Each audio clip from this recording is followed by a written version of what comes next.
Vous voyez ces dessins que font les jeunes enfants et qui sont censés représenter leurs parents. D'habitude, ce n'est pas très ressemblant. Et pourtant, les parents accordent beaucoup de valeur à ces dessins. Pour eux, ce n'est pas la qualité artistique de ces dessins qui les rend précieux. C'est l'intention de leurs enfants qui compte. Peu importe si les dessins ne sont pas très bien faits. En tout cas, ce sont des dessins qui les représentent. Et on peut faire un parallèle avec le genre humain aujourd'hui. Nous ne sommes pas de très bonnes représentations de Dieu, mais nous avons quand même été faits à son image. Et cette réalité nous confère une dignité, un honneur et une autorité, ainsi qu'une vocation véritablement éminente dans le monde. Ceci est la deuxième leçon de notre série intitulée « Qu'est-ce que l'homme ?» Le titre de cette leçon est « L'image de Dieu ». Dans cette leçon, nous allons chercher à comprendre ce que signifie le fait que l'homme a été créé à l'image de Dieu. Dans la leçon précédente, on a vu que ce concept de l'image de Dieu correspondait à l'idée d'une statue ou d'un tableau qui représentait Dieu. Dans le Proche-Orient ancien, de telles images qui représentaient le roi de telle ou telle région étaient disposées un peu partout dans son royaume afin de rappeler aux habitants la bienveillance et la grandeur de leur roi, afin de les encourager à lui obéir et afin de leur montrer que leur roi était présent avec son peuple. De façon similaire, les humains sont créés, en quelque sorte, pour être des représentations de Dieu. Dans Genèse chapitre 1, verset 27, il est dit ceci. Dieu créa l'homme à son image, il le créa à l'image de Dieu, homme et femme, il les créa. Les êtres humains sont des sortes de représentations physiques de Dieu qui rappellent à toute la création la puissance de Dieu, son autorité et sa bonté. Et à travers nous, Dieu manifeste son règne sur le monde entier et sur toutes ses créatures. Dans cette leçon, nous allons examiner ce statut de l'homme qui est l'image de Dieu sous trois angles. D'abord, nous verrons quelle est la fonction ou le rang que nous occupons en tant qu'image de Dieu. Ensuite, nous examinerons les attributs que nous avons en tant qu'image de Dieu. Enfin, troisièmement, nous chercherons à décrire les relations que nous pouvons avoir en tant qu'image de Dieu. Pour commencer donc, quelle est la fonction que nous occupons? La fonction d'image de Dieu est fondée sur l'autorité que Dieu a déléguée à l'humanité. Dans la leçon précédente, nous avons vu que Dieu avait mandaté les hommes pour qu'ils règnent sur sa création en son nom. Voici ce qu'on peut lire dans Genèse chapitre 1, versets 27 et 28. Dieu créa l'homme à son image. Il le créa à l'image de Dieu, hommes et femmes, il les créa. Dieu les bénit, et Dieu leur dit, « Soyez féconds, multipliez-vous, remplissez la terre et soumettez-la. Dominez sur les poissons de la mer, sur les oiseaux du ciel et sur tout animal qui rampe sur la terre. » Juste après que le texte dit que nous sommes l'image de Dieu, il dit que nous sommes appelés à gouverner la création. Il y a là au moins un aspect important du statut qui est le nôtre en tant qu'image de Dieu. C'est que nous avons cette fonction qui consiste à gouverner par délégation. Pour le dire en termes théologiques, nous sommes les vice-rois de Dieu. Nous sommes des administrateurs qui agissons pour son compte.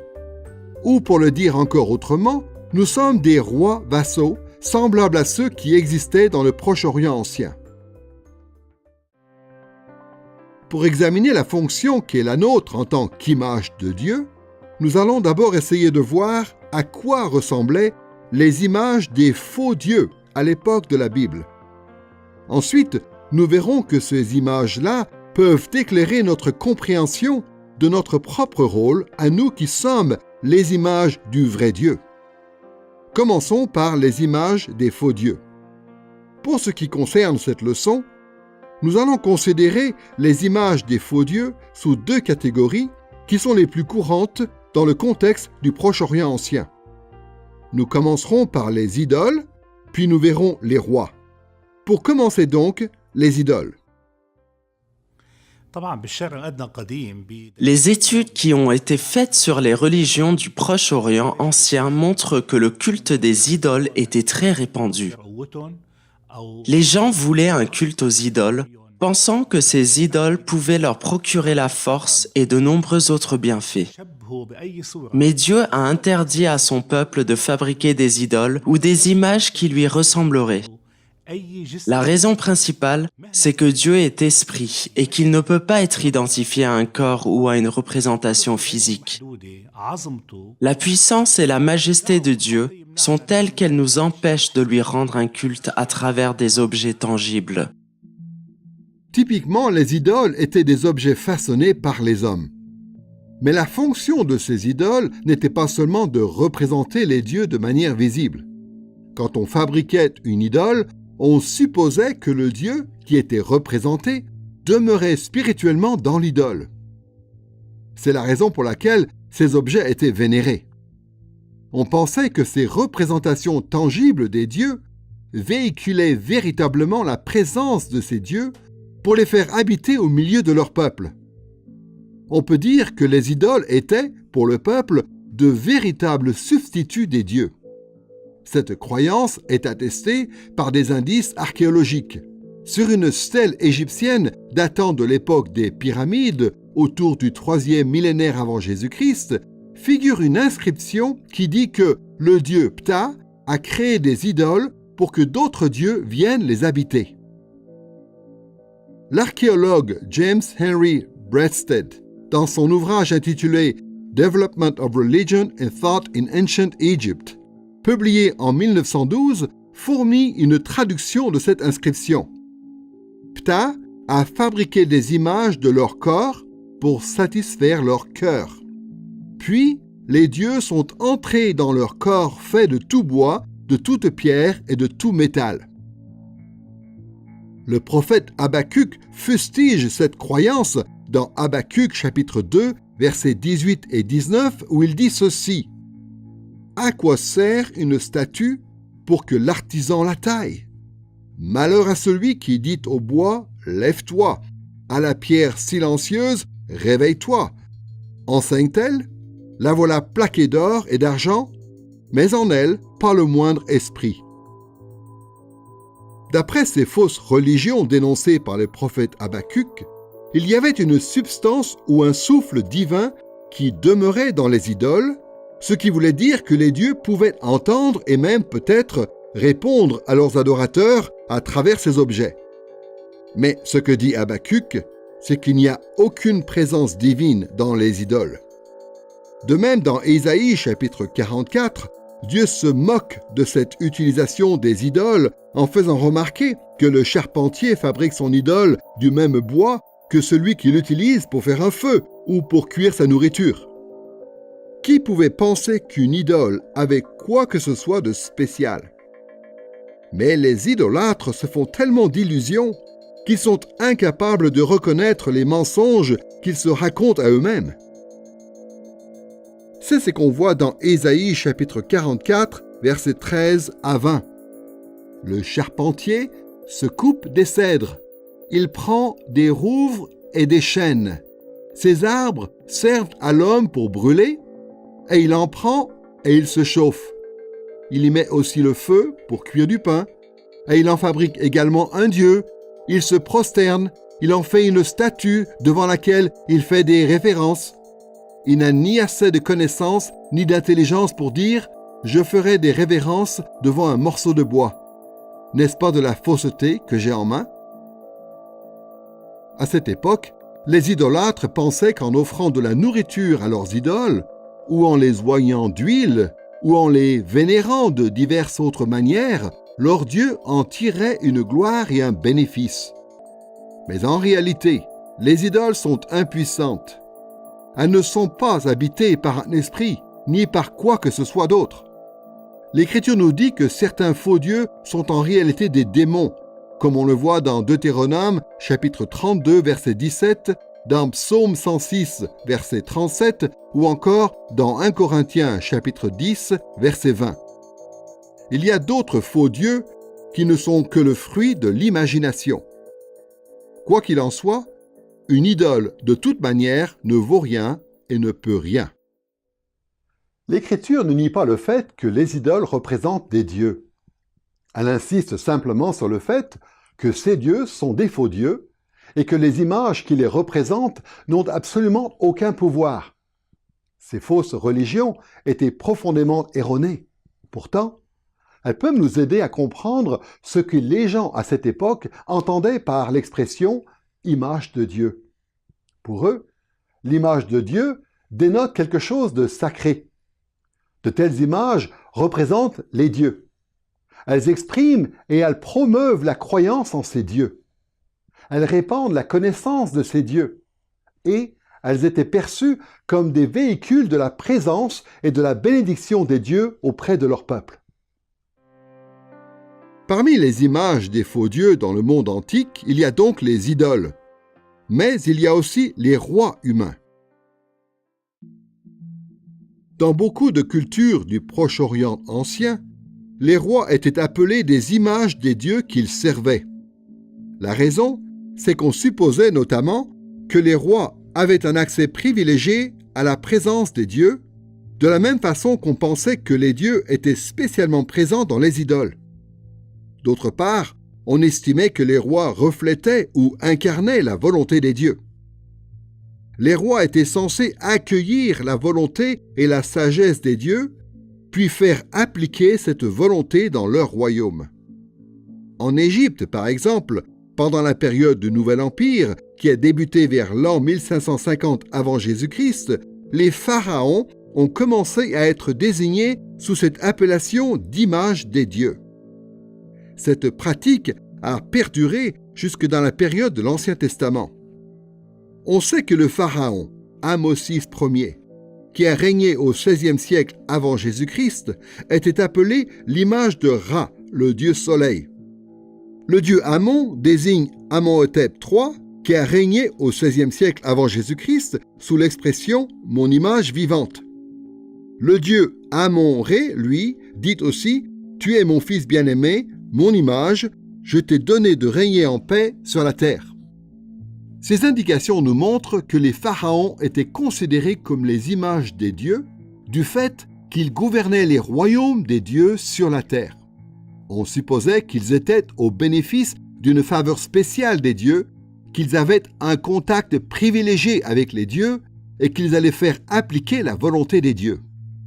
On observe des éléments similaires dans certains royaumes mésopotamiens, comme dans le royaume d'Assyrie, bien que ce soit moins habituel. Certains rois étaient désignés sous l'appellation d'image de Shamash, le dieu soleil, ou d'image de Marduk, le chef des dieux assyriens, ou encore d'image de Bel, qui signifie Seigneur, et qui est un autre nom pour désigner Marduk. Parfois, on disait d'un roi qu'il était simplement l'image d'un dieu, sans préciser lequel. Par exemple, dans les archives royales assyriennes, compilées en anglais sous le titre State Archives of Assyria, volume 10, chapitre 10, on trouve une lettre adressée par le prêtre Hadad Som-Usur au roi Asarhaddon. Dans cette lettre écrite en l'an 681 et l'an 669 avant Jésus-Christ, Hadad Som-Usur dit ceci: « L'homme est l'ombre d'un dieu, mais le roi est l'image d'un dieu. »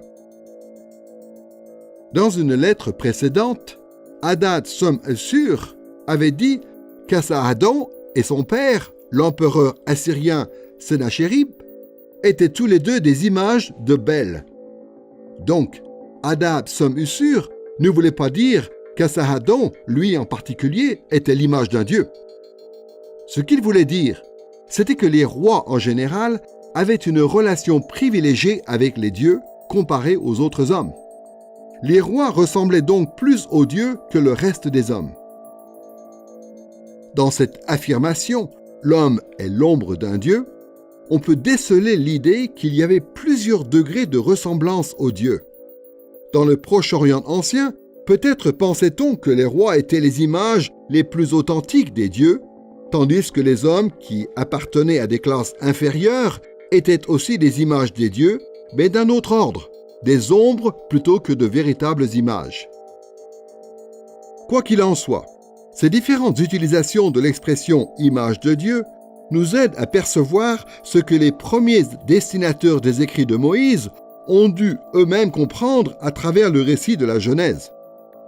À cette époque de l'Antiquité, apparemment, on considérait les rois comme étant les images des dieux parce que les rois reflétaient l'autorité et la volonté des dieux.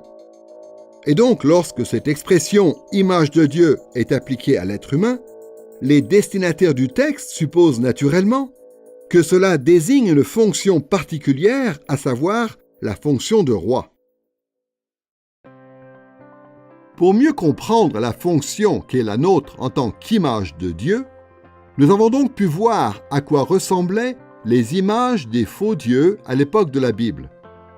Passons maintenant à la façon dont la Bible parle spécifiquement des êtres humains qui sont les images du vrai Dieu.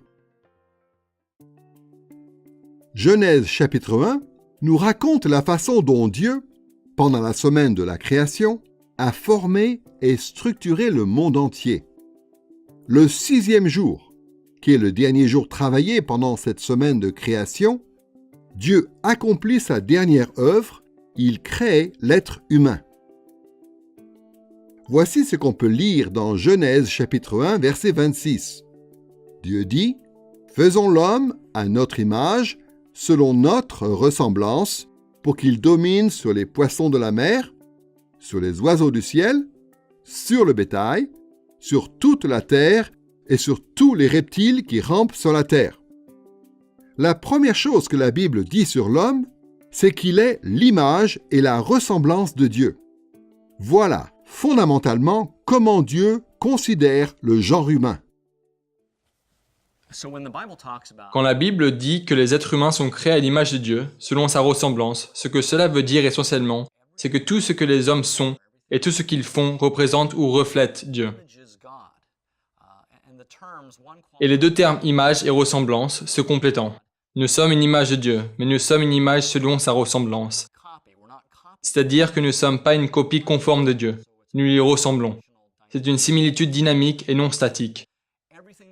Tout ce que nous sommes reflète Dieu.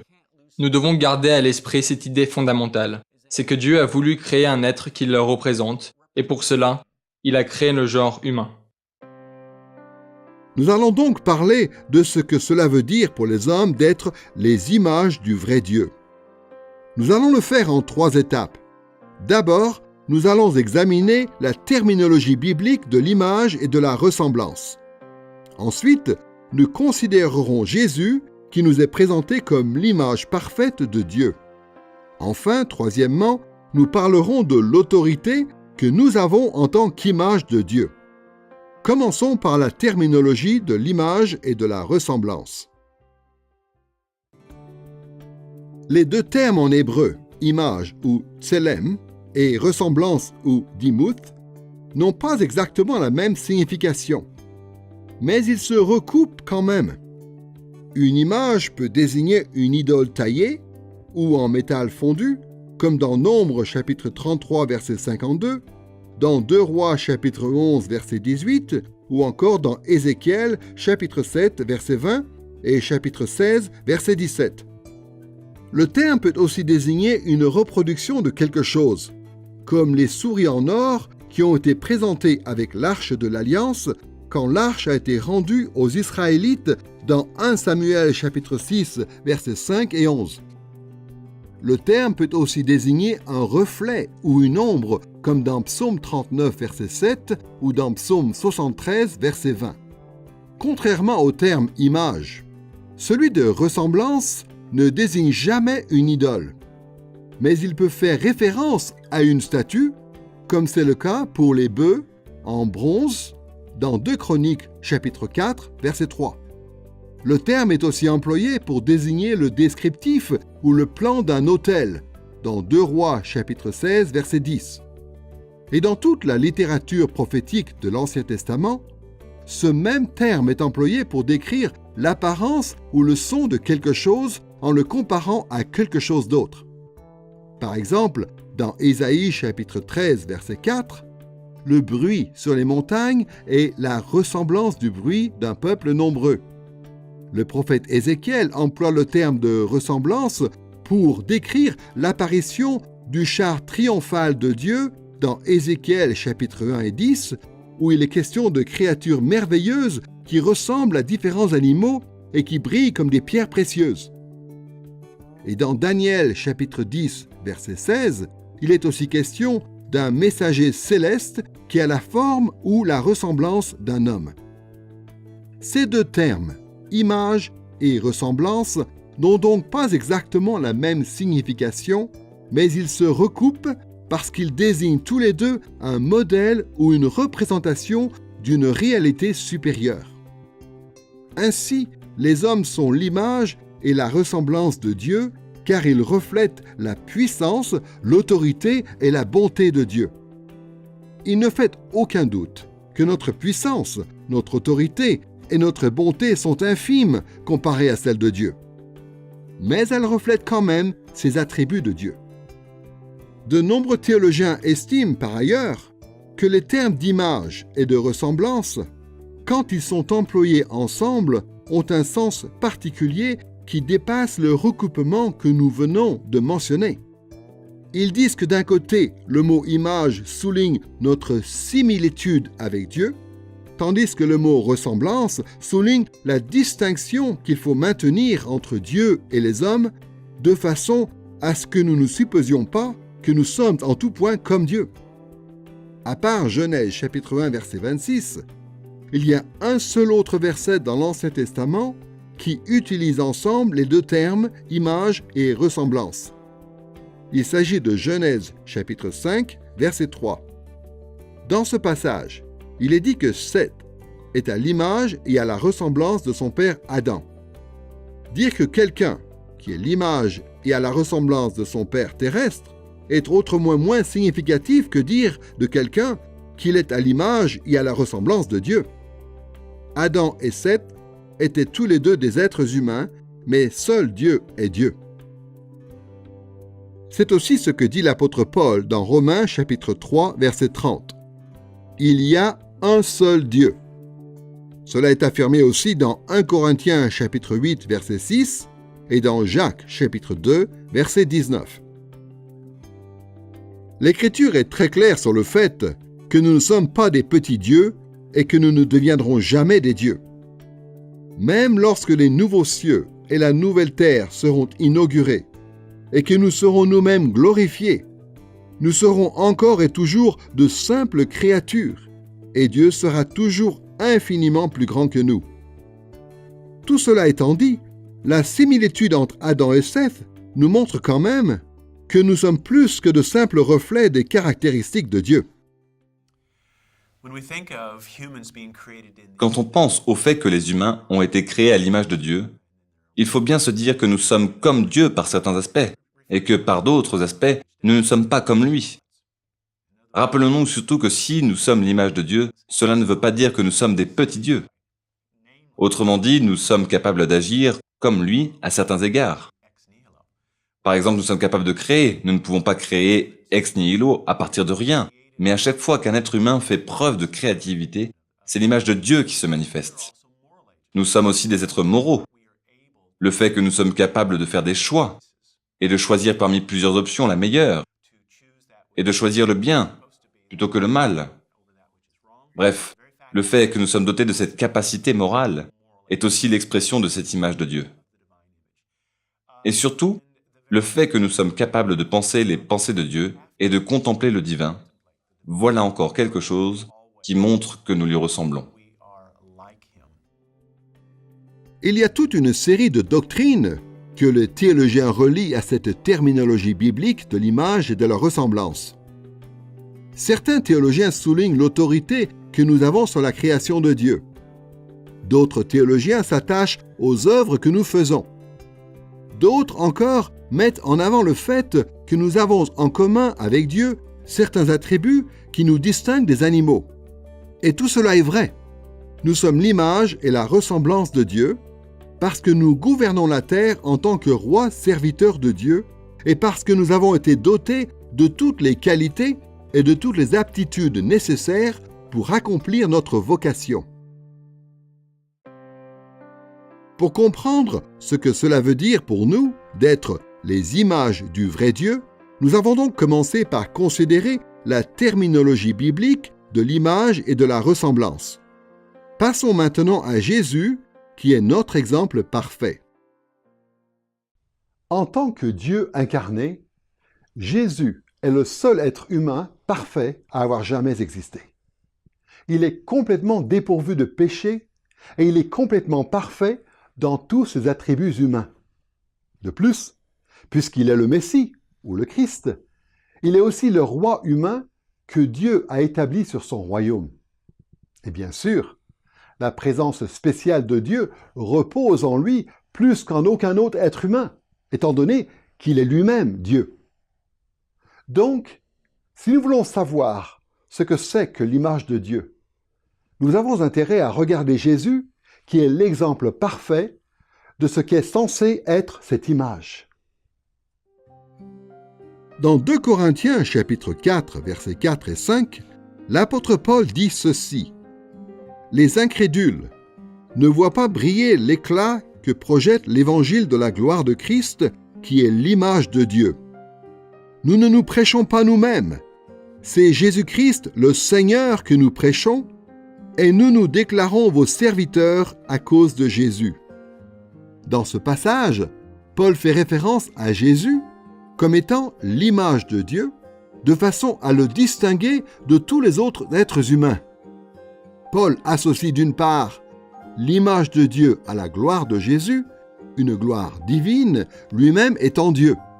Et d'autre part, il souligne la fonction humaine ou le rang de Jésus en tant que Seigneur ou Roi.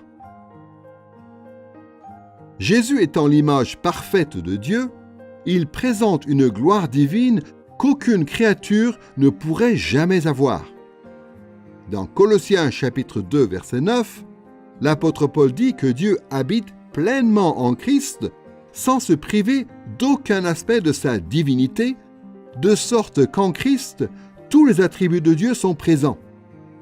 Par conséquent, lorsque Jésus manifeste sa gloire, qui est souvent perçue comme une lumière éblouissante, il est une représentation visible de notre Dieu trinitaire.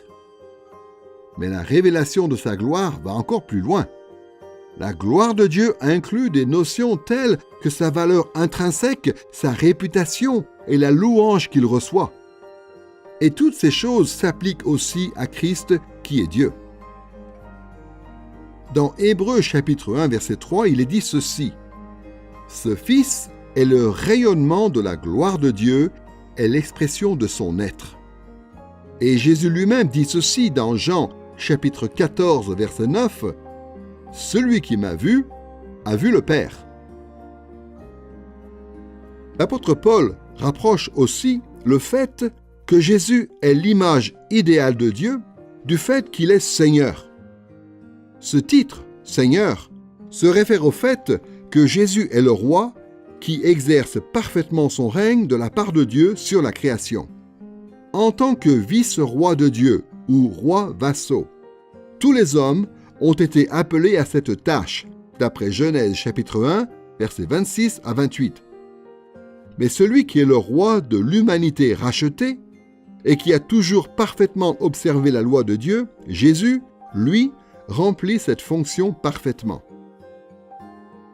Dans Colossiens chapitre 1, versets 13 à 18, l'apôtre Paul décrit la gloire et la royauté de Jésus, qui est l'image de Dieu.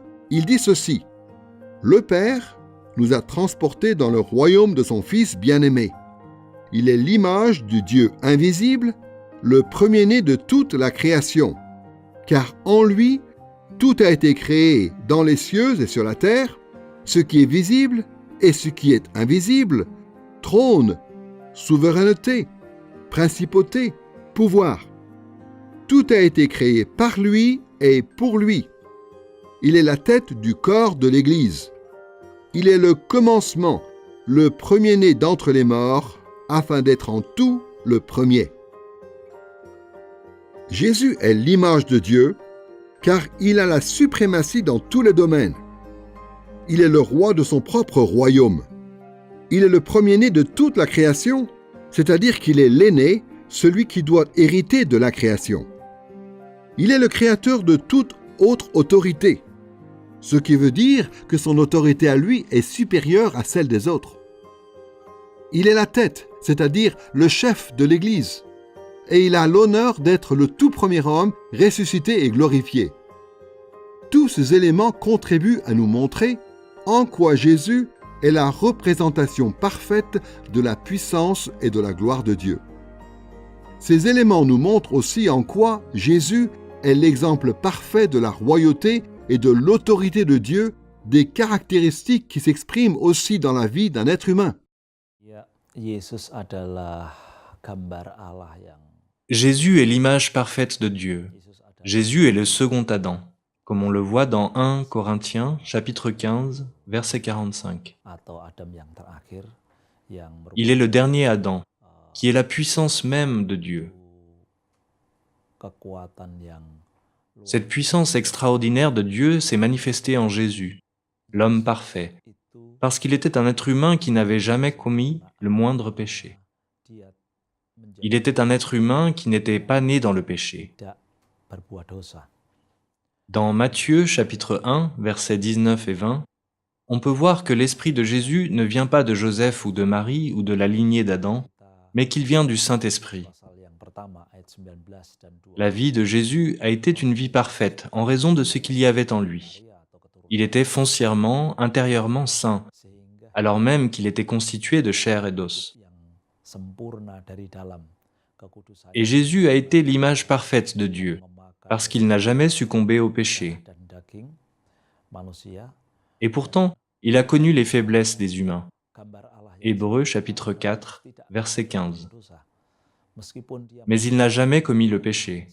Il n'a jamais péché, ni en pensée, ni en parole, ni en acte.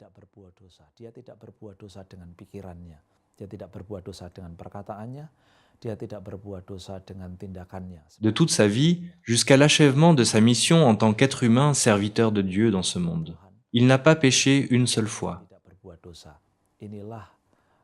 Voilà, c'est ça, l'image parfaite de Dieu.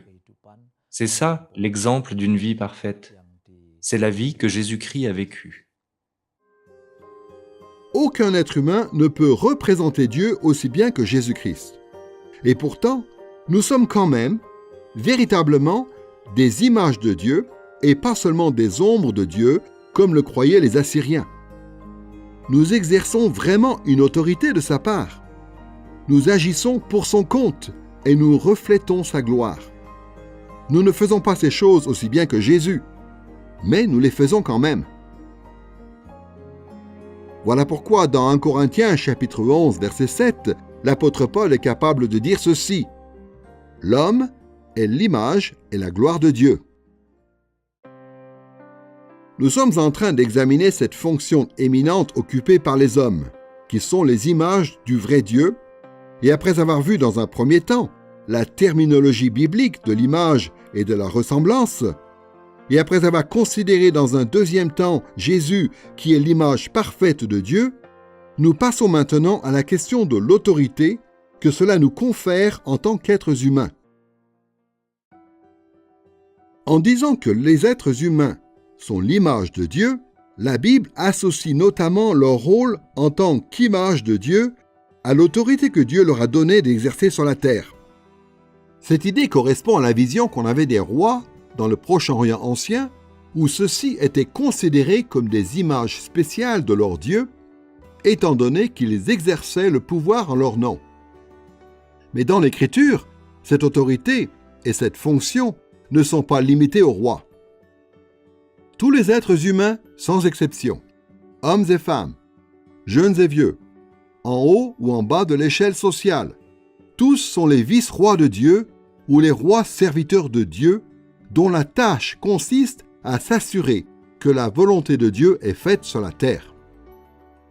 C'est la raison même pour laquelle Dieu a créé les humains, et c'est le rôle qu'il nous a attribué une fois que nous avons été créés. Prenons encore Genèse chapitre 1, versets 27 et 28. Dieu créa l'homme à son image. Il le créa à l'image de Dieu, hommes et femmes, il les créa. Dieu les bénit, et Dieu leur dit, « Soyez féconds, multipliez-vous, remplissez la terre et soumettez-la. Dominez sur les poissons de la mer, sur les oiseaux du ciel et sur tout animal qui rampe sur la terre. » D'après ce passage, l'autorité que Dieu nous a donnée comporte au moins 3 aspects. Nous sommes autorisés à remplir la terre avec d'autres images de Dieu, à gouverner toutes les créatures de la terre et même à soumettre la terre. Nous remplissons la terre en nous multipliant, c'est-à-dire en augmentant notre nombre. Ainsi, nous nous reproduisons en tant qu'image de Dieu pour occuper le monde entier. Ce que cela veut dire, c'est que nous pouvons, et nous devons même, habiter dans toutes les régions du monde.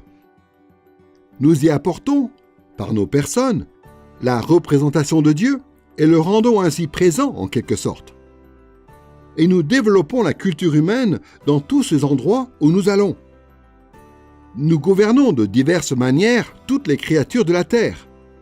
Nous les apprivoisons, nous gérons leur milieu naturel, nous les protégeons parfois de la maltraitance. Et nous soumettons la terre par le moyen de l'agriculture et en gérant avec sagesse les diverses ressources naturelles, transformant des étendues sauvages en jardins merveilleux et habitables. En fait, l'idée générale qu'on voit dans Genèse chapitre 1 et 2, c'est que les êtres humains sont censés repousser les frontières du jardin d'Éden jusqu'à ce que la planète entière devienne un lieu digne d'accueillir la présence de Dieu. Le but ultime était que la présence spéciale de Dieu remplisse la terre entière et qu'elle la remplisse autant qu'elle remplissait le jardin d'Éden. Notre rôle ou notre fonction en tant qu'image de Dieu nous élève au rang de roi. Dieu a fait de nous les administrateurs de son règne sur toute la terre.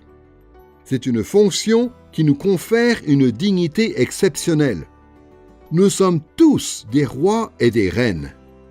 Et nous devrions nous comporter les uns avec les autres avec le respect et la bienveillance qui correspondent à cette réalité.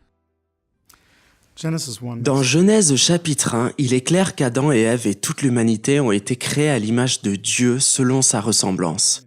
C'est une idée qui comporte beaucoup d'aspects, mais en tout cas, il y a au moins cette notion qui s'appuie aussi un peu sur Genèse chapitre 5, que si Adam et Ève ont été créés à l'image de Dieu, c'est qu'ils sont ses enfants en quelque sorte. Et il y a un privilège extraordinaire et une dignité incroyable qui accompagne ce statut, qui est à part de tout le reste de la création. Les humains ont une relation particulière avec Dieu car ils sont ses enfants. Nous sommes les princes et les princesses de Dieu. C'est à la fois une dignité et un privilège exceptionnel, mais c'est aussi une grande responsabilité.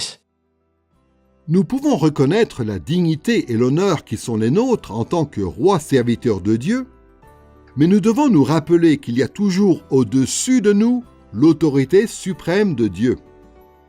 Nous lui sommes complètement redevables. Il est le Créateur, nous sommes ses créatures. Il est Dieu, nous ne le sommes pas. L'autorité que nous avons nous vient uniquement de lui. Par conséquent, nous devons exercer cette autorité qui nous a été déléguée avec beaucoup de révérence et d'humilité.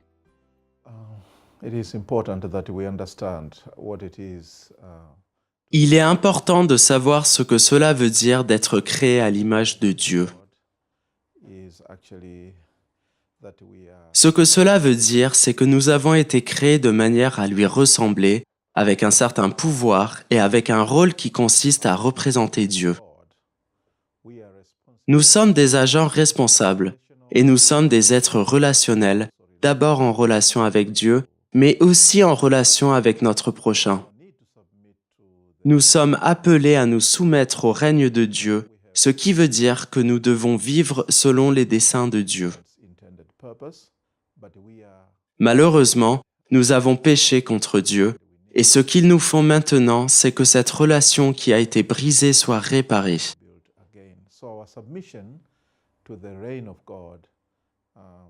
Nous soumettre au règne de Dieu, ça consiste donc à retrouver cette relation de façon à pouvoir de nouveau refléter Dieu dans la société. Notre règne sur la terre demeure toujours subordonné à la volonté de notre grand roi et de notre grand Dieu. En exerçant notre fonction en tant qu'image de Dieu, nous ne devrions jamais chercher à imposer notre propre volonté. Nous devrions au contraire chercher à réaliser la volonté de Dieu sur la terre comme elle est réalisée au ciel. Et nous devrions faire cela de telle sorte qu'il en reçoive toute la gloire. Nous avons donc pu réfléchir au statut de l'homme qui est l'image de Dieu. D'abord en voyant que l'homme avait une fonction ou un rang particulier dans la création. Nous allons examiner maintenant les attributs que Dieu nous a donnés pour remplir cette fonction. Traditionnellement, la théologie systématique décrit l'image de Dieu en l'homme par une série d'attributs que l'homme a en commun avec Dieu. Nous avons déjà vu la similitude qu'il y avait entre notre fonction ou notre rang dans la création et certaines prérogatives de Dieu. Il est l'empereur suprême et nous sommes les rois serviteurs qu'il a mandatés pour que nous régnions de sa part sur la création. Mais nous avons aussi beaucoup d'attributs qui ressemblent aux attributs de Dieu. Par exemple, nous sommes capables de penser, de réfléchir et de planifier des choses. Nous pouvons émettre des jugements moraux et nous avons chacun un esprit immortel. Alors certes, les attributs de Dieu sont infiniment plus grands et plus parfaits que les nôtres. Mais il n'en demeure pas moins qu'en tant qu'image de Dieu, nous lui ressemblons de par ses différentes caractéristiques. Nous allons examiner les attributs que nous avons en commun avec Dieu en nous concentrant sur 3 éléments principaux. D'abord, nous allons voir que l'homme est un être moral. Ensuite, nous verrons qu'il est un être rationnel. Et enfin, nous verrons qu'il est un être spirituel. Commençons par le fait que l'homme est un être moral. L'adjectif moral désigne notre capacité de faire la distinction entre ce qui est bon ou bien d'un côté et ce qui est mauvais ou mal de l'autre. Dans l'Écriture, ce qui est bon et ce qui est bien, c'est tout ce que Dieu approuve et bénit en termes d'idées, de comportements et d'émotions. Inversement, ce qui est mauvais et ce qui est mal, ce sont les idées, les comportements et les émotions que Dieu interdit et punit. Et puisque nous avons été créés à l'image de Dieu, il nous a été donné de comprendre cette distinction. Il est vrai que notre sens moral a été abîmé par la chute de l'humanité dans le péché. Mais notre sens moral n'a pas été complètement détruit. Non seulement cela, mais si nous sommes croyants, notre sens moral est en train d'être restauré. Prenons les attributs moraux d'Adam et Ève dans le jardin d'Éden. Quand Dieu les a placés dans le jardin, ils ont compris qu'ils devaient le cultiver et en prendre soin, comme Dieu le leur avait dit dans Genèse chapitre 2, verset 15. Et ils comprenaient que ces instructions étaient bonnes moralement. Mais ils ont aussi compris qu'ils ne devaient pas manger de l'arbre de la connaissance du bien et du mal, parce que Dieu le leur avait interdit dans Genèse chapitre 2, verset 17. Parfois, les chrétiens s'imaginent, à tort, qu'Adam et Ève ne savaient pas reconnaître le bien et le mal tant qu'ils n'avaient pas mangé de cet arbre. Mais c'est faux. D'ailleurs, dans Genèse chapitre 3, versets 2 et 3, on voit bien que la femme est déjà capable de dire au serpent ce qui lui est permis de faire, ce qui lui est interdit de faire. Certes, Adam et Ève ont gagné une certaine connaissance en mangeant le fruit défendu, mais la Bible ne décrit pas cette connaissance en termes de sens moral. Dans Genèse chapitre 3, verset 7, il est dit ceci. « Les yeux de tous deux s'ouvrirent, ils prirent conscience du fait qu'ils étaient nus. » Le mot nu dans ce verset ne désigne pas seulement la nudité physique, mais aussi la honte et la vulnérabilité. C'est le même mot que l'on retrouve dans Ésaïe chapitre 47, verset 3, où Dieu dit ceci: « Ta nudité sera découverte, on verra ton déshonneur. Je tirerai vengeance, je ne frapperai pas avec humanité. » En mangeant le fruit défendu, la connaissance d'Adam et Ève a augmenté en ce qu'ils ont pris conscience de leur faiblesse qui a été révélée en plein jour. Tant qu'ils reposaient en la faveur de Dieu, tant qu'ils demeuraient ainsi dans l'obéissance et la sécurité, rien ne pouvait leur nuire ou les mettre en danger. Mais ils ne se rendaient pas compte que leur bonheur et leur sécurité leur venaient entièrement de Dieu et uniquement en raison de sa faveur dont ils faisaient l'objet. Par conséquent, ils ne se rendaient pas compte non plus qu'en péchant, ils allaient perdre cet environnement et cette protection. C'est après avoir mangé le fruit défendu que ces choses sont devenues claires à leurs yeux. Ils n'ont pas acquis à ce moment-là la capacité de distinguer le bien et le mal. Ce qu'ils ont acquis, c'est une plus grande connaissance relative à l'expérience du bien et du mal et aux conséquences du bien et du mal. En fait, pour ce qui concerne nos aptitudes morales, notre chute dans le péché a en réalité affaibli notre sens moral. Comme le dit l'apôtre Paul dans Tite, chapitre 1, verset 15, « Rien n'est pur pour ceux qui sont souillés et incrédules, leur intelligence aussi bien que leur conscience est souillée. » Puisque notre intelligence aussi bien que notre conscience est souillée, c'est-à-dire corrompue, nous sommes incapables, en tant qu'êtres humains, de distinguer correctement le bien et le mal. De ce point de vue-là, nous nous sommes affaiblis en tant qu'image de Dieu. Mais le problème est pire encore. Nous avons aussi perdu la capacité d'agir de façon morale, c'est-à-dire de faire des choses qui plaisent à Dieu. L'apôtre Paul poursuit dans le même passage en disant ceci au sujet des non-croyants dans Tite, chapitre 1, verset 16. « Ils font profession de connaître Dieu, mais ils le renient par leurs œuvres. Ils sont odieux, rebelles et incapables d'aucune œuvre bonne. » Et dans Romains chapitre 8, versets 7 et 8, il ajoute encore ceci. « Les tendances de la chair sont ennemies de Dieu parce que la chair ne se soumet pas à la loi de Dieu, elle en est même incapable. Or ceux qui sont sous l'emprise de la chair ne peuvent plaire à Dieu. » On retrouve cette idée un peu partout dans l'Écriture, par exemple dans Luc chapitre 6, versets 43 à 45, dans Jean chapitre 15, versets 4 et 5, ou encore dans Hébreux chapitre 11, verset 6. La chute de l'homme dans le péché a eu un effet important sur nos capacités morales en tant qu'être humain.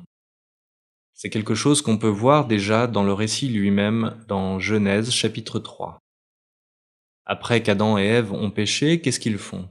Ils se cachent, ils fuient Dieu, ils fuient leurs responsabilités. On voit déjà l'effet qu'a eu le péché. Le récit se poursuit avec Genèse chapitre 4, et là on découvre l'histoire de Caïn et Abel, et on voit l'effet destructeur du péché à travers le meurtre d'Abel, qui est tué par son frère.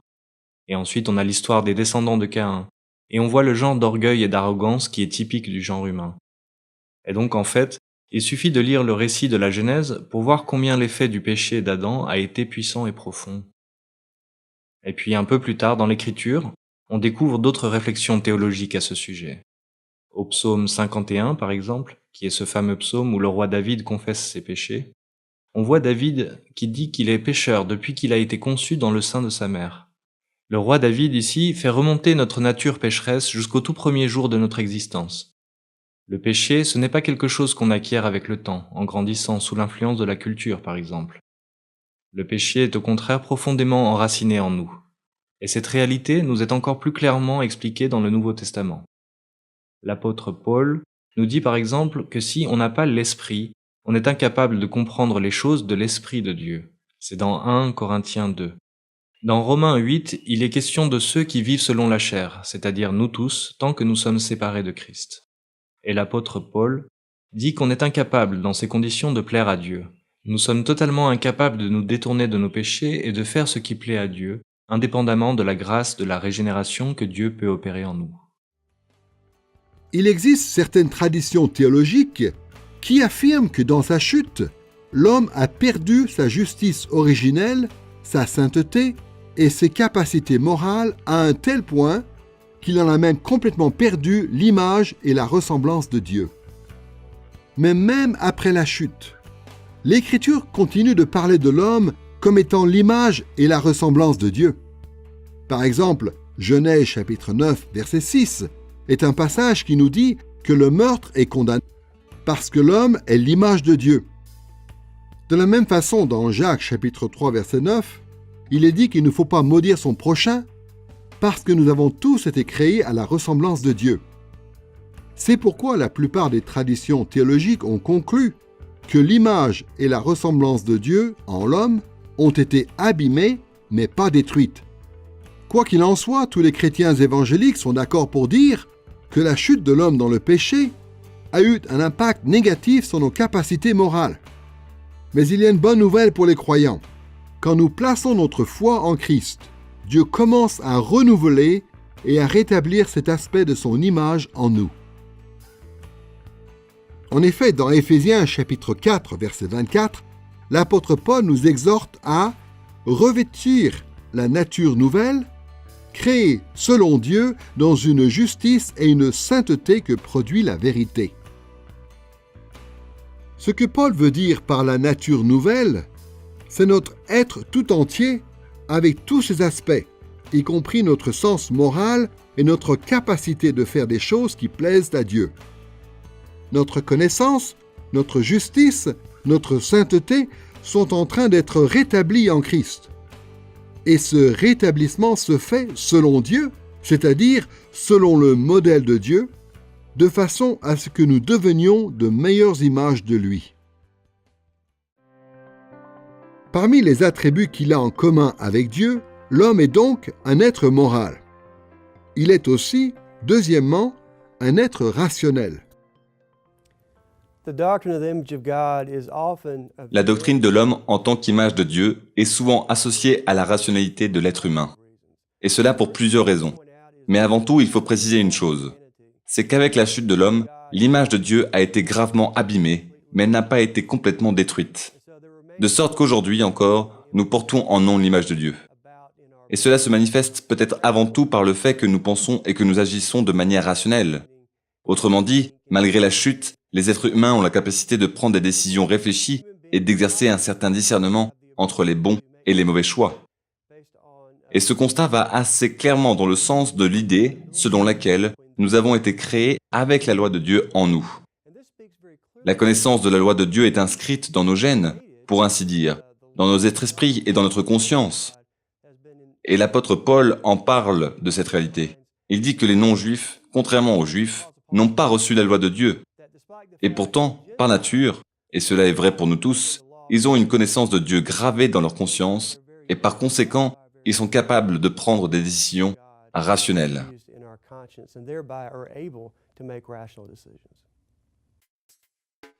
Très tôt dans l'histoire de l'Église, les chrétiens ont compris que l'image de Dieu en l'homme désignait notamment la capacité de l'homme d'avoir des pensées rationnelles et de gérer des émotions complexes.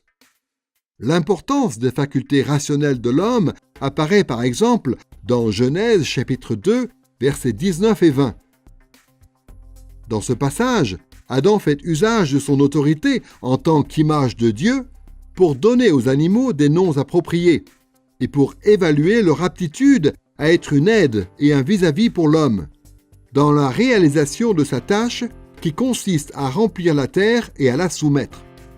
Une partie de nos facultés rationnelles s'est perdue lorsque nous sommes tombés dans le péché. Beaucoup de passages de la Bible en parlent, lorsqu'il est question de l'homme qui se comporte de manière irrationnelle ou insensée, comme dans Ecclésiaste chapitre 9, verset 3, ou dans Jérémie chapitre 17, verset 9. Dans d'autres passages, il est question de l'homme qui perd la capacité même de comprendre les choses que Dieu lui montre et lui dit. C'est le cas par exemple dans Deutéronome chapitre 29, versets 2 et 3, où l'esprit des Israélites est incapable de comprendre la portée des prodiges que Dieu a accomplis pour eux. Dans Jean chapitre 8, versets 43 à 47, Jésus explique même que les non-croyants sont les enfants du diable, qui est lui-même le père du mensonge. Par conséquent, les non-croyants croient des mensonges et sont incapables par eux-mêmes d'accepter la vérité. Voici même ce que dit l'apôtre Paul dans Éphésiens chapitre 4, versets 17 et 18.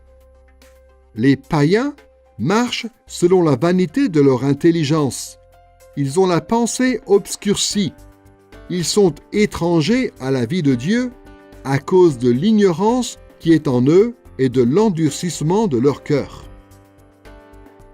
Notre chute dans le péché a gravement abîmé notre capacité de réfléchir et de comprendre le monde selon la perspective de Dieu.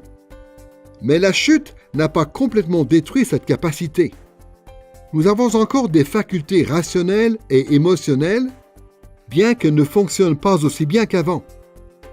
Dans Romains chapitre 1, versets 19 et 20, il est dit par exemple que les non-croyants ont quand même la capacité rationnelle de savoir que Dieu existe et qu'ils sont même capables de reconnaître certains aspects relatifs à ses qualités invisibles et à sa nature divine.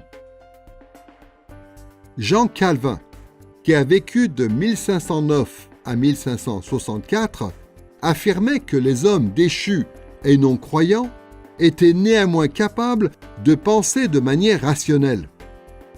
C'est ce qu'il dit dans son ouvrage « L'institution chrétienne » au livre 2, chapitre 2, paragraphe 15. Lorsque nous discernons chez les écrivains païens une admirable lumière de vérité, nous sommes exhortés à reconnaître que la nature humaine, bien que déchue de sa perfection et très corrompue, est cependant comblée de nombreux dons de Dieu. Si nous admettons que l'Esprit de Dieu est comme la fontaine unique de vérité, nous ne mépriserons pas la vérité où qu'elle apparaisse, autrement, nous ferions injure à l'Esprit de Dieu. La situation des croyants est encore meilleure, bien sûr. Ce que l'apôtre Paul nous explique dans 1 Corinthiens chapitre 2, versets 11 à 16, c'est que Dieu nous a donné son Saint-Esprit et la pensée de Christ pour que nous puissions de nouveau être capables de voir le monde comme Dieu le voit. De plus, l'apôtre Paul dit aux Colossiens que le rétablissement de nos facultés rationnelles participe au renouvellement de l'image de Dieu en nous. Voici ce qu'il dit dans Colossiens chapitre 3, verset 10. « Vous avez revêtu la nature nouvelle qui se renouvelle en vue d'une pleine connaissance selon l'image de celui qui l'a créée. » À l'origine, l'image de Dieu que nous avions en nous nous donnait une connaissance qui était pure et sans tache. Mais comme on l'a dit, notre connaissance a été abîmée par la chute de l'homme dans le péché. Une fois que nous avons placé notre foi en Christ, Dieu commence à restaurer cette dimension de son image en nous. Il en résulte que nous pouvons commencer à mieux réfléchir, à mieux comprendre, et que nos pensées et notre raison vont s'aligner davantage sur celles de Dieu. Une des choses les plus incroyables que fait le Saint-Esprit dans l'œuvre du salut, c'est qu'il répare, il rétablit les facultés rationnelles de l'homme, qui avaient été abîmées, corrompues, infectées par le péché. Le Saint-Esprit, c'est l'Esprit de Dieu, et il se met à stimuler, à restaurer, à perfectionner cette capacité rationnelle chez le croyant. Du coup, quand la grâce de Dieu s'introduit dans la vie d'une personne, à travers la proclamation de la croix et de l'évangile de Christ, cette personne est rendue capable de répondre à ce message et de prendre la décision de recevoir Jésus dans sa vie comme Seigneur et Sauveur. Et après cela, le Saint-Esprit va continuer d'œuvrer dans la vie de cette personne pour lui donner de la connaissance, pour l'aider à penser, à réfléchir, à appréhender le monde, à examiner toutes choses et à marcher selon la volonté de Dieu, conformément à la vérité. Nous sommes toujours en train de considérer les attributs que nous avons en commun avec Dieu Et après avoir vu que l'homme était un être moral, puis un être rationnel, nous allons voir maintenant qu'il est aussi un être spirituel. Puisque Dieu n'a pas de corps physique, on dit souvent en théologie que Dieu est esprit. Évidemment, cela ne veut pas dire que Dieu est soumis à certaines limites comme le sont les créatures spirituelles. Ce que cela veut dire, c'est que Dieu existe au-dessus ou au-delà du monde naturel. Il existe dans le monde surnaturel qui n'est pas un monde physique. C'est ce que veut dire le petit catéchisme de Westminster à travers sa question numéro 4, « Qu'est-ce que Dieu ?» Et la réponse commence par l'affirmation suivante, « Dieu est esprit ». Cette réponse s'appuie sur plusieurs passages de la Bible, comme par exemple Jean chapitre 4, verset 24, où il est dit ceci très simplement, « Dieu est esprit ». Le fait que Dieu est esprit apparaît aussi dans les passages de l'Ancien Testament qui parlent de l'Esprit de Dieu. Par exemple, dans Genèse chapitre 1, verset 2, il est question de l'Esprit de Dieu qui plane au-dessus des eaux lors de la création du monde. Exode chapitre 31, verset 3, parle de l'Esprit de Dieu qui habilite Betsalel, l'artisan, pour le rendre capable de fabriquer le tabernacle et ses ustensiles. Dans ce type de passage de l'Ancien Testament, l'expression « l'Esprit de Dieu » désigne Dieu lui-même qui est esprit. Comme on l'a vu dans la leçon précédente, les êtres humains ont aussi une dimension spirituelle. Dieu nous a créés avec un corps physique et avec une âme immatérielle ou un esprit immatériel. Nous avons une existence spirituelle immortelle et c'est un attribut que nous avons en commun avec Dieu. Cette réalité apparaît clairement dans Genèse chapitre 2 verset 7 où Dieu donne une âme à Adam en insufflant son propre souffle dans le corps d'Adam. Il nous faut remarquer aussi que la création d'Adam distingue celui-ci de toutes les autres créatures. Dans des passages comme Genèse chapitre 1 verset 30 et chapitre 7 verset 15, les mots en hébreu qui sont traduits par âme et par esprit sont employés pour désigner la vie des animaux. Mais seul Adam a reçu son âme directement de Dieu qui lui a insufflé dans les narines. De plus, parmi toutes les créatures de Dieu, il n'y a que l'homme dont il est dit qu'il a une existence spirituelle qui perdure après la mort de son corps. Il n'y a que les humains qui seront ressuscités le dernier jour, comme on le voit dans Jean chapitre 5, versets 28 et 29. Et dans Apocalypse chapitre 10, verset 11, jusqu'au chapitre 21, verset 5, on voit que ce ne sont que les humains qui seront, pour les uns, châtiés pour l'éternité en enfer, et pour les autres, récompensés pour l'éternité dans la nouvelle création. Autrefois, en théologie systématique, on disait que l'image de Dieu en nous se résumait essentiellement aux attributs communicables de Dieu, c'est-à-dire à ces attributs que nous avons en commun avec Dieu. Mais des travaux plus récents sur la Bible ont montré que ce concept de l'image de Dieu désignait plutôt la fonction ou le rang que nous avons dans la création. Quoi qu'il en soit, les attributs que nous avons en commun avec Dieu constituent de toute manière un aspect important de son image en nous.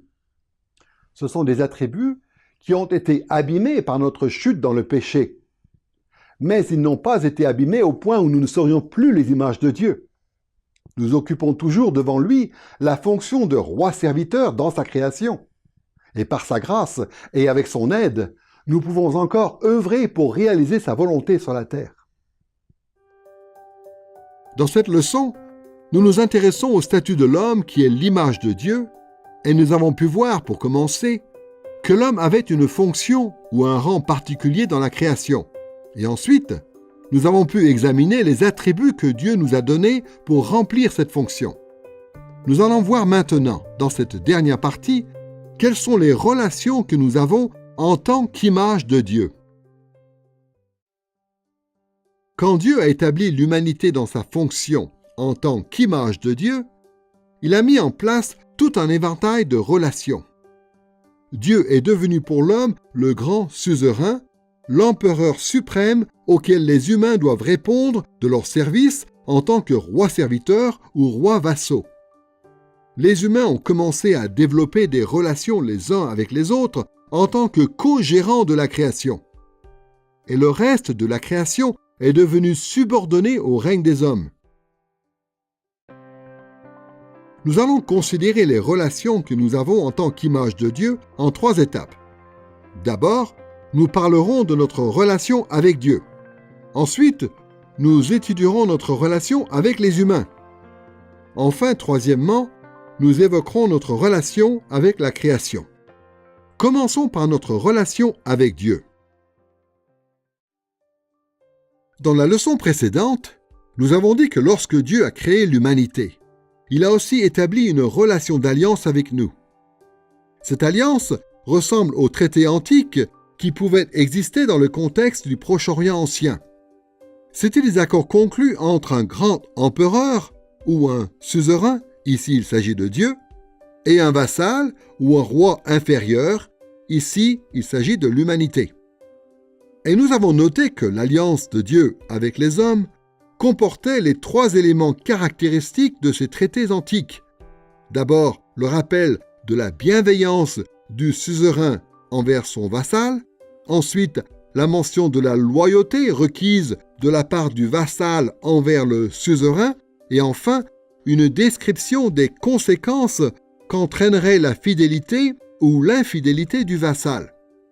Et de la même façon que les alliances politiques du Proche-Orient ancien perduraient d'une génération sur l'autre, l'alliance de Dieu avec les hommes, elle aussi, perdure dans le temps jusqu'à aujourd'hui. Nous allons souligner 3 aspects de cette relation d'alliance que nous avons avec Dieu qui sont en rapport avec notre rôle en tant qu'image de Dieu. D'abord, nous allons parler de l'obligation qui nous incombe de refléter le caractère de Dieu. Ensuite, nous parlerons du devoir que nous avons de promouvoir le vrai culte. Enfin, nous verrons que nous sommes aussi responsables de bâtir le royaume de Dieu. Commençons par l'appel qui nous est adressé à refléter le caractère de Dieu. À la manière des images des faux dieux et des rois qui existaient dans le Proche-Orient ancien, les images du vrai Dieu sont censées refléter son caractère partout où elles se trouvent. Et le caractère de Dieu est complètement pur, saint et juste. Par conséquent, les hommes aussi doivent être complètement purs, saints et justes. L'apôtre Pierre dit ceci dans 1 Pierre chapitre 1, versets 15 et 16.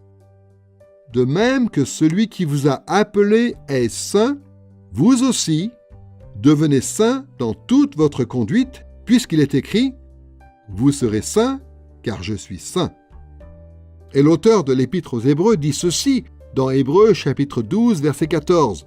« Recherchez la paix avec tous et la sanctification, sans laquelle personne ne verra le Seigneur. »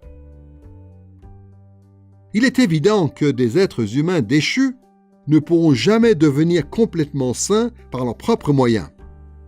Nous nous appuyons entièrement sur la sainteté parfaite de Christ pour ce qui concerne notre statut devant Dieu. Mais cela étant dit, Dieu nous ordonne quand même de rechercher la sanctification dans nos vies, notamment en obéissant à ses commandements. Je dirais que la loi morale de Dieu, qui est résumée dans les 10 commandements, reflète le caractère de Dieu. Ces commandements nous font comprendre comment est Dieu. Ce ne sont pas des règles arbitraires externes à Dieu, comme si Dieu s'était demandé « Bon, devrais-je leur dire de commettre des meurtres ou de ne pas commettre de meurtres ?» Non, Dieu a dit « Ne commettez pas de meurtre » dans le 6e commandement. Parce que Dieu, fondamentalement, n'est pas lui-même un meurtrier. On pourrait l'exprimer sous la forme d'une tournure positive. Le commandement dit « Tu ne commettras pas de meurtre ». Mais on pourrait aussi bien dire « Tu feras tout ton possible pour respecter toute vie humaine innocente ». Parce que c'est ce que Dieu fait. Il est comme ça. Ou bien prenons le commandement qui interdit l'adultère. On pourrait aussi le dire autrement. Sois fidèle dans tes relations d'intimité. Pourquoi ? Eh bien parce que Dieu est comme ça. Et donc puisque les lois de Dieu expriment qui il est et comment il est, et puisque nous vivons dans le monde de Dieu, et puisque nous sommes les images de Dieu censées lui ressembler et fonctionner comme lui d'une certaine manière, puisque c'est ce que ça veut dire en partie être l'image de Dieu, alors on peut dire qu'il est impossible que la loi de Dieu, la loi morale de Dieu, ne fasse pas reposer sur nous toutes ses exigences et qu'elle ne s'applique pas à nous.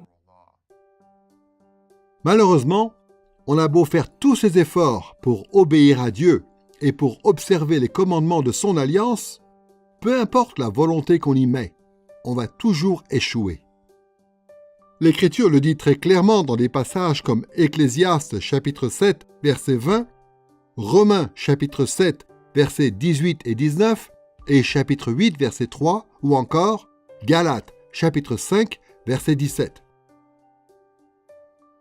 L'apôtre Jean le dit aussi dans 1 Jean chapitre 1, versets 8 et 10. Si nous disons que nous n'avons pas de péché, nous nous séduisons nous-mêmes et la vérité n'est pas en nous. Si nous disons que nous n'avons pas péché, nous le faisons menteur et sa parole n'est pas en nous. Le grand catéchisme de Westminster, dans sa question 149, nous résume aussi cette incapacité qui est la nôtre d'être parfait. Aucun homme n'est capable, ni par lui-même, ni par quelque grâce reçue dans cette vie, d'observer parfaitement les commandements de Dieu. Au contraire, il les enfreint chaque jour en pensée, en parole et en acte. Aucune image de Dieu ici-bas, excepté Christ, n'est capable de refléter parfaitement le caractère de Dieu. Et pourtant, nous sommes tous tenus de rechercher la sainteté et la justice de tout notre être. Par la grâce de Dieu, nous sommes en train de progresser et de devenir de meilleures images de Dieu à travers ce processus. C'est la raison pour laquelle l'apôtre Paul écrit ceci dans 2 Corinthiens, chapitre 3, verset 18. « Nous tous, qui le visage dévoilé, reflétons comme un miroir la gloire du Seigneur, nous sommes transformés en la même image de gloire en gloire. » Nous venons de voir que notre relation avec Dieu nous obligeait à refléter le caractère de Dieu. Passons maintenant au devoir que nous avons de promouvoir le vrai culte. Le fait que les humains sont les vraies images de Dieu implique que les idoles, de même que toute autre représentation de Dieu, sont de fausses images. Notre intuition déchue nous suggère l'idée que l'on pourrait rendre un culte à Dieu et l'honorer par le moyen d'images que nous pourrions façonner. Mais l'Écriture sainte récuse cette idée. Cela semble être en effet le péché commis par Aaron dans Exode chapitre 32, lorsqu'il a construit un veau en or destiné à être utilisé dans le culte de l'Éternel. Et dans Exode chapitre 20 verset 4, lorsque Dieu interdit à son peuple de fabriquer des images taillées ou sculptées, on voit clairement que le culte rendu à Dieu par le moyen d'objets qui le représentent est interdit.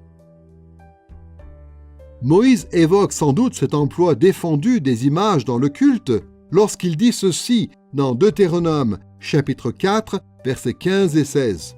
« Puisque vous n'avez vu aucune effigie le jour où l'Éternel vous parla du milieu du feu, à Horeb, prenez bien garde à vos âmes, de peur que vous ne vous corrompiez et que vous ne vous fassiez une statue, une représentation quelconque de quelque effigie. » Si Moïse rappelle à son auditoire que Dieu ne s'est pas révélé sous une forme physique, c'est parce que Moïse veut protéger la pureté du culte. Il veut que la relation d'Israël avec Dieu demeure pure et dépourvue de toute pensée ou de toute pratique idolâtre issue des nations environnantes. Moïse ne veut pas que les Israélites s'imaginent que Dieu puisse être lié spirituellement à un objet quel qu'il soit, ou inversement, que de tels objets puissent être utilisés pour honorer Dieu ou pour obtenir sa faveur et son aide. Le Dieu d'Israël est le vrai Dieu, et on ne s'approche pas de lui comme on le fait des faux dieux, qui sont les dieux des nations. Je ne pense pas que Dieu veuille que nous lui rendions un culte à la manière des autres cultures du Proche-Orient ancien, dans la mesure où, dans ces cultures, on rendait un culte à des images. Dieu n'est pas une image, il est une personne. Il est même 3 personnes, le Père, le Fils et le Saint-Esprit. Quand on rend un culte à une image, ce qui se passe d'habitude, et on peut le constater dans l'histoire, c'est qu'on se met à projeter sur cette image les attributs que nous voyons en nous-mêmes et que nous considérons comme étant les meilleurs. Ce qui se passe avec le temps, c'est qu'en rendant un culte à cette image, on finit par se rendre un culte à soi-même. Notre relation avec Dieu, du fait que nous sommes son image et que nous sommes dans une relation d'alliance avec lui, nous oblige donc à refléter son caractère et à promouvoir le vrai culte. Nous allons voir maintenant que cette relation nous oblige aussi à bâtir le royaume de Dieu. Quand Dieu dit aux hommes de remplir la terre, dans Genèse chapitre 1, verset 28, ce qu'il voulait, c'était qu'il y ait des images de lui-même partout dans le monde. Comme on l'a dit, les rois de l'Antiquité avaient pour habitude de placer des images qui les représentaient un peu partout dans leur royaume, pour rappeler à leur sujet la bienveillance et la grandeur du roi, pour les inciter à lui obéir et pour leur montrer que leur roi était présent avec eux. Et de façon similaire, quand les humains se multiplient et se disséminent sur la terre, ils montrent que Dieu est présent et qu'il règne partout où sont les hommes. C'est un effet qui n'est pas seulement symbolique. Puisque nous sommes aussi les vice-rois ou les rois serviteurs de Dieu, nous exerçons ce règne de la part de Dieu partout où nous allons. À chaque endroit où nous soumettons la terre, comme Dieu l'a ordonné dans Genèse chapitre 1, verset 28, nous sommes en train de remplir cette fonction qui nous a été confiée. Alors bien sûr, il faut préciser que le royaume de Dieu n'est pas le seul royaume à être présent sur la terre. L'opposition principale à Dieu vient du royaume de Satan. Tous les êtres humains déchus sont nés dans ce royaume ennemi de Dieu. Et tant que nous n'avons pas foi en Christ, nous continuons de lutter contre le royaume de Dieu de bien des manières différentes. Et nous le faisons consciemment ou inconsciemment. Comme le dit l'apôtre Paul dans Éphésiens chapitre 2, versets 1 et 2, « Pour vous, vous étiez morts par vos fautes et par vos péchés, dans lesquels vous marchiez autrefois selon le cours de ce monde, selon le prince de la puissance de l'air, cet esprit qui agit maintenant dans les fils de la rébellion. » Il n'empêche que tous les êtres humains sont appelés à bâtir le royaume de Dieu, et ceux qui bâtissent le royaume de son ennemi à la place se rendent coupables de haute trahison. Nous avons pu évoquer les relations que nous avons en tant qu'image de Dieu, d'abord en termes de notre relation avec Dieu. Passons maintenant à notre relation avec les humains. Le fait que nous avons été créés à l'image de Dieu entraîne des conséquences importantes par rapport à la relation que nous avons avec les autres humains. Pour ce qui concerne cette leçon, nous allons nous limiter à deux aspects principaux. D'abord, nous allons parler de la dignité qui devrait caractériser la façon dont nous traitons les autres. Et ensuite, nous verrons que nous sommes aussi tenus de défendre la justice. Commençons par la question de la dignité humaine. Imaginez de jeunes parents qui viennent d'avoir un enfant et qui prennent en photo leur petit bébé. Ils envoient la photo aux membres de leur famille. Certains d'entre eux tombent sous le charme de ce petit enfant et mettent sa photo sur le mur chez eux. D'autres glissent la photo dans leur portefeuille ou dans leur sac à main pour pouvoir la montrer à leurs amis. D'autres encore mettent la photo à l'abri dans un album pour qu'elle ne s'abîme pas. Mais voilà qu'il y a d'autres membres de la famille qui, en voyant la photo, se moquent de l'enfant qui y est représenté. Ils le défigurent en dessinant dessus ou ils jettent la photo à la poubelle. Vous pouvez imaginer à quel point les parents seraient offensés par l'attitude de ces gens qui font preuve d'un tel manque de respect envers leur bébé représenté dans la photo.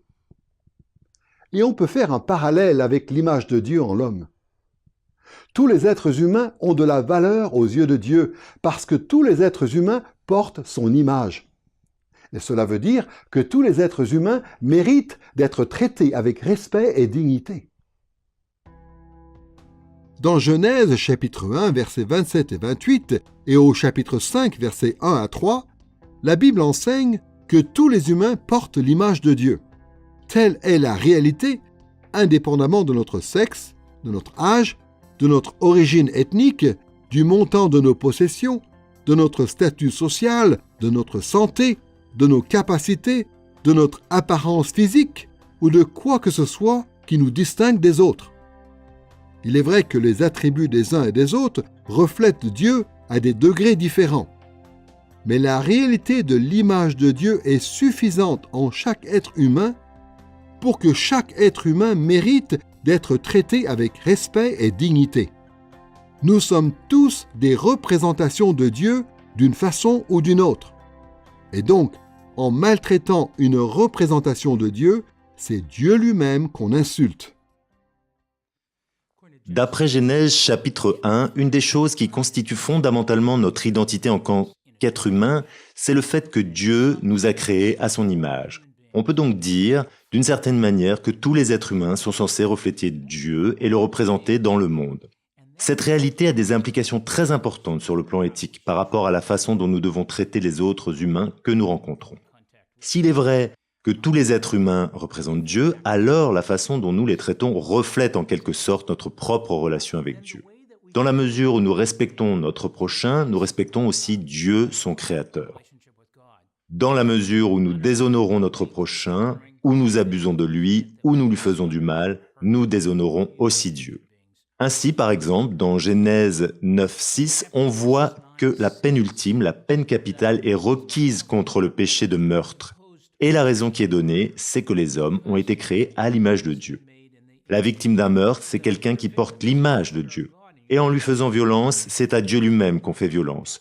Dans Jacques 3, verset 9, il nous est dit de ne pas maudire notre prochain. Ce n'est pas une violence physique ici, mais une violence verbale. Dans la raison qui est donnée, c'est aussi que les hommes ont été créés à l'image de Dieu. Ce n'est pas tout à fait le même langage dans le Proverbe chapitre 14, verset 31. Il est dit ceci. « Qui opprime l'indigent déshonore celui qui l'a fait, mais qui a pitié du pauvre lui rend grâce. » Dans ce passage, le problème est celui de l'exploitation économique. Et donc, que l'on parle d'une violence physique, verbale ou économique, le principe est clair. Il y a un lien indissociable entre la façon dont nous traitons les gens qui portent l'image de Dieu et notre attitude et notre comportement vis-à-vis de Dieu lui-même. Et ce qu'il faut souligner dans tous ces passages, c'est que la terminologie qui est employée pour désigner les hommes est une terminologie très générale. Ces passages ne concernent pas seulement les gens qui font partie du peuple de Dieu, il s'agit des humains au sens large, peu importe la race d'une personne, son sexe, son statut dans la société, peu importe si cette personne a une pratique religieuse ou non, peu importe si elle mène une vie morale ou immorale. Si c'est une vie humaine, elle porte l'image de Dieu et à ce titre, elle mérite d'être traitée avec respect et dignité. Et la façon dont nous allons la traiter a quelque chose à dire sur notre attitude vis-à-vis de Dieu lui-même. Nous devons reconnaître la dignité de tout être humain. Mais il est important aussi que nous défendions la justice. La Bible nous dit clairement que nous devons défendre la justice en faveur de tous ceux qui sont l'image de Dieu. C'est sur la base de cette réalité, d'après laquelle tous les humains sont l'image de Dieu, que le meurtre est interdit, dans Genèse chapitre 9, verset 6. Et c'est pour la même raison que Jacques chapitre 3, verset 9, nous interdit de maudire notre prochain. On voit aussi qu'il est important de défendre la justice quand on considère le royaume de Dieu. Quand Dieu a mandaté les hommes pour qu'ils bâtissent son royaume, il leur a ordonné d'observer sa loi et de l'appliquer avec justice et équité. Une des meilleures façons de voir que notre statut, en tant que roi serviteur de Dieu, nous oblige à défendre la justice consiste à regarder ce que dit la Bible sur les bons rois dans l'histoire d'Israël. Par exemple, dans 2 Chroniques, chapitre 9, verset 8, la reine de Saba loue les qualités du roi Salomon en disant ceci. « Béni soit l'Éternel ton Dieu, qui t'a été favorable et t'a placé sur son trône comme roi pour l'Éternel ton Dieu. C'est parce que ton Dieu aime Israël et veut le faire subsister pour toujours qu'il t'a établi roi sur lui pour que tu fasses droit et justice. » La reine de Saba a raison quand elle dit qu'un bon roi règne pour l'Éternel, c'est-à-dire qu'un bon roi c'est quelqu'un qui administre fidèlement l'autorité que Dieu lui a déléguée.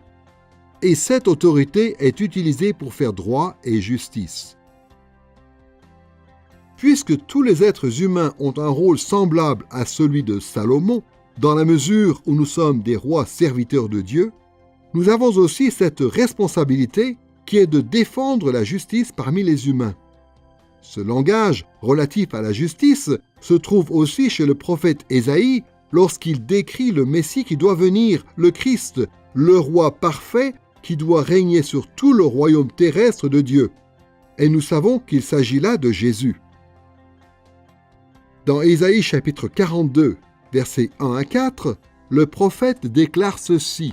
« Il révélera le droit aux nations.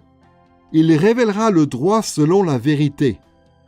Il ne faiblira pas, ni ne s'esquivera, jusqu'à ce qu'il ait établi le droit sur la terre et que les îles s'attendent à sa loi. » Les exemples de Salomon et de Jésus nous montrent que cet engagement en faveur de la justice et du droit est un aspect important de notre rôle dans le monde en tant qu'image de Dieu.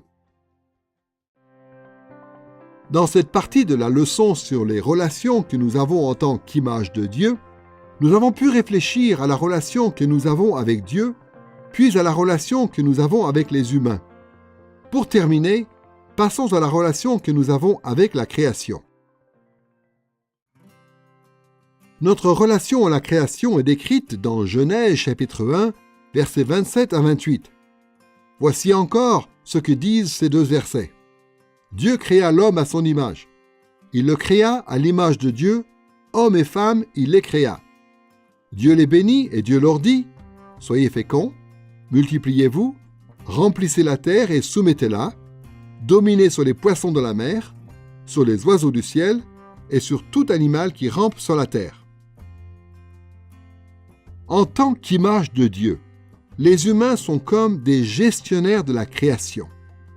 La tâche qui nous a été confiée consiste à remplir la terre et à la soumettre et à dominer sur les autres créatures. En théologie, cette vocation est souvent appelée le mandat culturel, parce qu'elle nous engage à cultiver le monde, c'est-à-dire à transformer une étendue sauvage et inhabitée en un grand jardin et à établir la société et la culture humaine partout sur la terre. Mais qu'est-ce que cela veut dire plus précisément? Quand je lis Genèse chapitre 1 et 2 et quand je pense aux responsabilités qui nous ont été confiées en tant qu'êtres humains, je me dis qu'on peut les classer globalement en deux catégories. D'un côté, Dieu nous dit « Soyez féconds, multipliez-vous et remplissez la terre ». C'est un commandement merveilleux qui nous dit de faire foisonner la vie humaine en étant à notre tour des créateurs en quelque sorte au sein de la création que Dieu a faite. De l'autre côté, Dieu nous confie une autre tâche qui est de prendre soin de la création, de la cultiver pour la gloire de Dieu. Le terme dans la Genèse est de soumettre la création.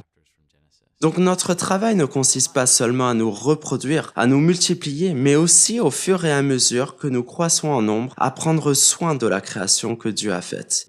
Nous devons continuer de mettre de l'ordre dans la création, nous devons porter du fruit dans la création, nous devons entretenir le sol et le garder. Nous devons saisir cette créativité que Dieu a mise en nous, qui sommes créés à son image, et nous devons continuer de créer, pour ainsi dire, à l'intérieur de ce monde qu'il a confié à nos soins. Dans Genèse chapitre 2 verset 8, il nous est dit que Dieu a planté un jardin en Éden. Mais le texte ne nous dit pas à quoi ressemblait le reste du monde à ce moment-là. Nous savons que Dieu a dit du monde qu'il était bon, tout au long de Genèse chapitre 1. Et les spécialistes de l'hébreu sont globalement d'accord sur le fait que ce mot en hébreu, le mot « tov », que nous traduisons par « bon », signifie à la fois agréable à Dieu et beau physiquement. En même temps, puisque les hommes ont reçu comme responsabilité de soumettre la terre, cela veut dire qu'il restait encore du travail à faire. Dans Genèse chapitre 3 verset 8, il est dit que Dieu parcourait le jardin d'Éden. C'était donc un endroit approprié pour être sa demeure. Mais comme on l'a vu dans la leçon précédente, Dieu a aussi confié un rôle sacerdotal à Adam et Ève, ce qui veut dire que le jardin d'Éden était aussi le sanctuaire ou le temple de Dieu. Mais ces observations sous-entendent que le reste du monde était différent. En assignant aux hommes le mandat culturel, Dieu voulait que les hommes se disséminent au-delà des frontières du Jardin d'Éden et qu'ils remplissent le reste du monde en le soumettant au fur et à mesure, de façon à faire du monde entier le jardin sanctuaire de Dieu. Non seulement les hommes devaient cultiver le monde, mais ils devaient aussi dominer sur les animaux. Et on peut comprendre un peu mieux ce que cela voulait dire quand on voit un peu plus tard, dans la loi de Dieu, diverses dispositions qui mettent en avant le traitement humain des animaux. Concernant les animaux domestiques, Exode chapitre 20 verset 10 dit qu'il faut leur accorder le repos hebdomadaire du sabbat. Deutéronome chapitre 22 verset 10 dit qu'il ne faut pas constituer d'attelage disparate, sans doute à cause des dommages physiques que cela causerait aux animaux. Et Deutéronome chapitre 25 verset 4 dit qu'il faut laisser au bœuf la possibilité de manger le grain qu'il est en train de fouler. Concernant les animaux sauvages, Exode chapitre 23 verset 11 dit qu'il faut les laisser se nourrir dans les champs en jachère. Et Deutéronome chapitre 22 versets 6 et 7 dit qu'il ne faut pas capturer ou tuer un oiseau lorsqu'on ramasse ses œufs. Ce genre de responsabilité que nous avons par rapport à la terre et à ses créatures nous montre que le monde n'existe pas seulement pour nous. Au contraire, le monde existe avant tout pour Dieu.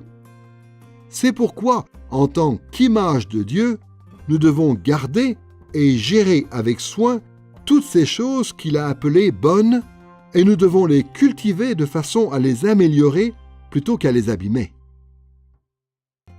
Le fait que nous sommes les images de Dieu a des répercussions importantes sur la façon dont nous sommes censés vivre nos relations avec Dieu, avec les autres humains et avec le monde qui nous entoure. Puisque nous sommes les représentants de Dieu sur la terre, nos pensées, nos actes et nos émotions se répercutent sur lui.